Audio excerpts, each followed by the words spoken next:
আসসালামু আলাইকুম ওয়া রাহমাতুল্লাহ।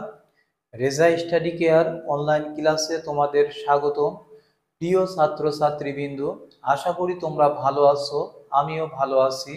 আজকের ক্লাসের আলোচ্য বিষয় management accounting in English. Management accounting in English এই সাবজেক্টটি BBA honours third year, department of accounting এবং ডিপার্টমেন্ট অফ ম্যানেজমেন্টের অত্যন্ত গুরুত্বপূর্ণ একটি subject. Management accounting in English এই সাবজেক্টের chapter 3 absorption and variable costing নিয়ে আমি আজকের ক্লাসে আলোচনা করব।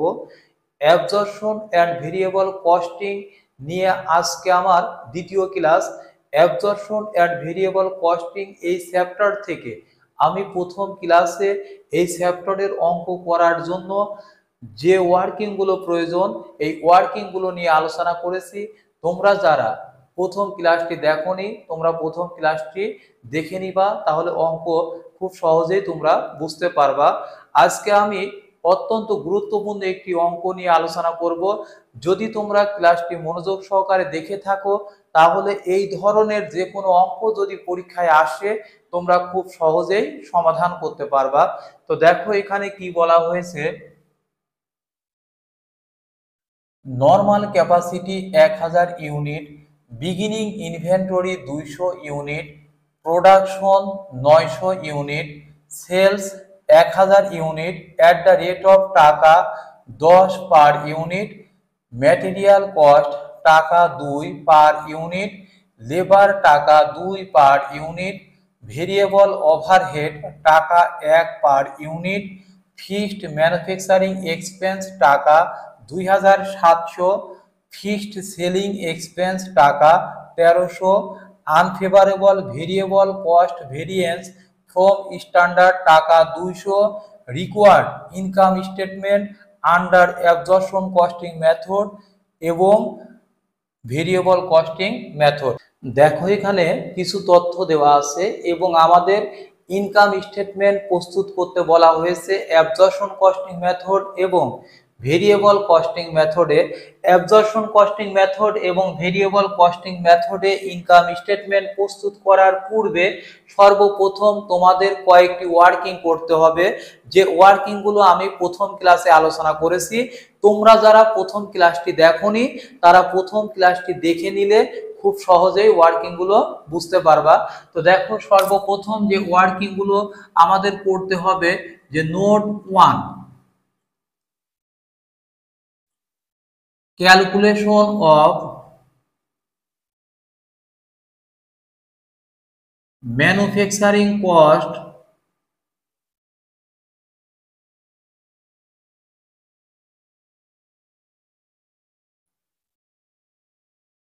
Per unit. Calculation of manufacturing cost per unit absorption costing method এবং ভেরিয়েবল কস্টিং মেথড উভয় মেথডেই আমাদের ম্যানুফ্যাকচারিং কস্ট পার ইউনিট নির্ণয় করতে হবে। Variable costing method,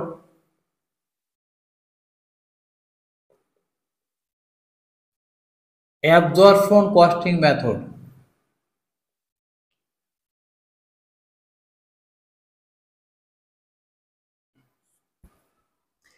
variable costing method এবং অ্যাবজর্পশন কস্টিং মেথডে ম্যানুফ্যাকচারিং কস্ট পার ইউনিট নির্ণয় করতে হলে সর্বপ্রথম ম্যাটেরিয়াল কস্ট টাকা 2 পার ইউনিট, অর্থাৎ material cost per unit, cost per unit টাকা 2, লেবার টাকা 2 per unit, labour cost per unit টাকা 2, ভেরিয়েবল ওভারহেড টাকা 1 পার ইউনিট, ভেরিয়েবল ওভারহেড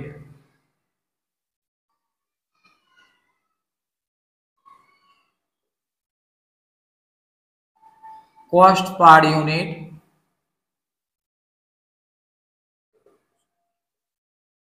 দেখো ম্যাটেরিয়াল লেবার এবং ভেরিয়েবল কস্ট, ম্যাটেরিয়াল লেবার এবং ভেরিয়েবল ওভারহেড এই তিনটি আইটেমই ভেরিয়েবল কস্ট। এই তিনটি আইটেম ভেরিয়েবল কস্টিং মেথড এবং অ্যাবজর্পশন কস্টিং মেথড উভয় পদ্ধতিতেই যাবে। এবার দেখো এখানে ফিক্সড ম্যানুফ্যাকচারিং এক্সপেন্স টাকা 2700, ফিক্সড ম্যানুফ্যাকচারিং এক্সপেন্স টাকা 2700, অর্থাৎ 2700 টাকা মোট দেওয়া আছে ফিক্সড ম্যানুফ্যাকচারিং এক্সপেন্স। কিন্তু fixed manufacturing expense per unit এখানে দেওয়া নেই। যদি fixed manufacturing expense per unit দেওয়া না থাকে সেক্ষেত্রে ফিক্সড ম্যানুফ্যাকচারিং এক্সপেন্সকে নরমাল ক্যাপাসিটি দ্বারা ভাগ করবা, অথবা স্ট্যান্ডার্ড প্রোডাকশন অথবা বাজেটেড প্রোডাকশন যেটি থাকবে সেইটি দিয়ে টোটাল ম্যানুফ্যাকচারিং এক্সপেন্সে ভাগ করলে manufacturing expense cost per unit পাওয়া যাবে। দেখো fixed manufacturing expense, fixed manufacturing expense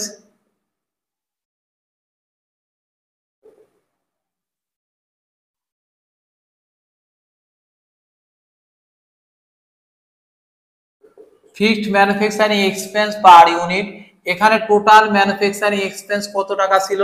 2700। Fixed manufacturing expense কত টাকা ছিল? 2700। ফিক্সড ম্যানুফ্যাকচারিং এক্সপেন্সকে নরমাল ক্যাপাসিটি 1000 ইউনিট দ্বারা ভাগ করতে হবে। নরমাল ক্যাপাসিটি দ্বারা ভাগ করলে যেটা পাওয়া যাবে সেটি কি? Fixed manufacturing expense per unit.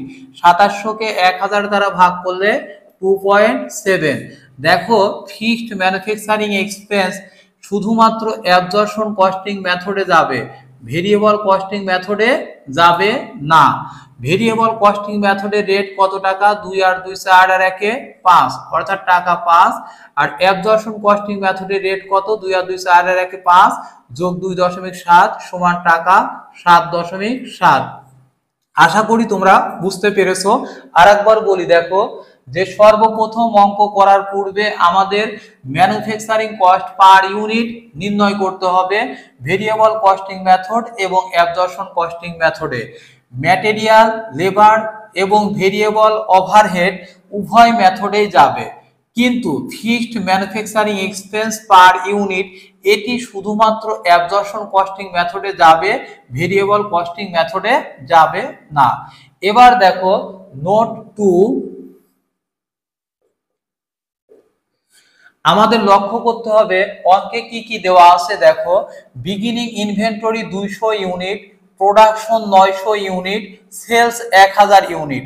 তাহলে অঙ্কে বিগিনিং ইনভেন্টরি দেওয়া আছে, প্রোডাকশন দেওয়া আছে, সেলস দেওয়া আছে। Beginning inventory 200 unit, production 900 unit, sales 1000 unit. যদি অঙ্কে বিগিনিং ইনভেন্টরি, প্রোডাকশন এবং সেলস ইউনিট দেওয়া থাকে, যদি ইন্ডিং ইনভেন্টরি দেওয়া না থাকে সেক্ষেত্রে আমাদের ওয়ার্কিং এর মাধ্যমে ইন্ডিং ইনভেন্টরি নির্ণয় করতে হবে। Calculation of ending inventory,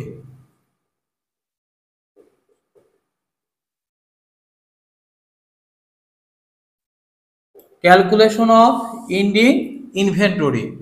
ending inventory দেখো সূত্র কি? যে beginning inventory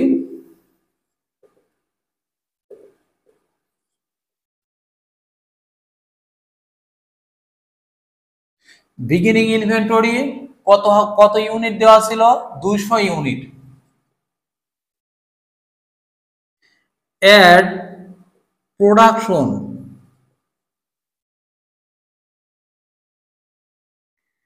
production 900 unit, less sales, sales কত? 1000 ইউনিট সমান 100 ইউনিট। দেখো ইন্ডিং ইনভেন্টরি কত? 100 ইউনিট। তাহলে অঙ্কে যদি বিগিনিং ইনভেন্টরি এবং প্রোডাকশন এবং সেলস যদি দেওয়া থাকে সেক্ষেত্রে ইন্ডিং ইনভেন্টরি সমান কি? বিগিনিং ইনভেন্টরি যোগ production minus sales, beginning inventory যোগ প্রোডাকশন মাইনাস সেলস সমান ইন্ডিং ইনভেন্টরি কত? 100 ইউনিট। এরপরে দেখো আমাদের দেখতে হবে যে নরমাল ক্যাপাসিটি অঙ্কে দেওয়া আছে কিনা। নরমাল ক্যাপাসিটি, স্ট্যান্ডার্ড প্রোডাকশন অথবা বাজেটেড প্রোডাকশন এই তিনটির কোনো একটি অঙ্কে দেওয়া আছে কিনা সেটা আমাদের দেখতে হবে। যদি অঙ্কে নরমাল ক্যাপাসিটি এর থেকে অ্যাকচুয়াল প্রোডাকশন ছোট হয় তাহলে under applied fixed factory overhead হবে। আর যদি নর্মাল ক্যাপাসিটি থেকে অ্যাকচুয়াল প্রোডাকশনটা বড় হয় সেক্ষেত্রে over applied fixed factory overhead হবে। নর্মাল ক্যাপাসিটি থেকে যদি অ্যাকচুয়াল প্রোডাকশন বড় হয় সেক্ষেত্রে over applied fixed factory overhead হবে। এখানে দেখো নর্মাল ক্যাপাসিটি 1000 ইউনিট এবং actual production 900 unit. Normal capacity থেকে অ্যাকচুয়াল প্রোডাকশনটা কম, তাহলে এটি কি under applied fixed factory overhead হবে। আন্ডার অ্যাপ্লাইড ফিক্সড ফ্যাক্টরি ওভারহেডের সূত্র কি? Under applied manufacturing expense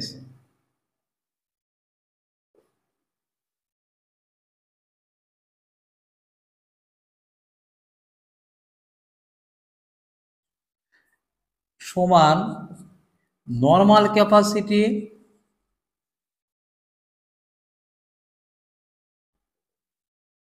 minus actual production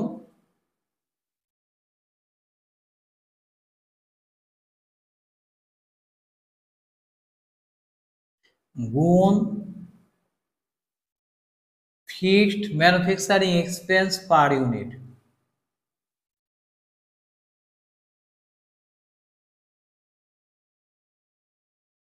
expense per unit.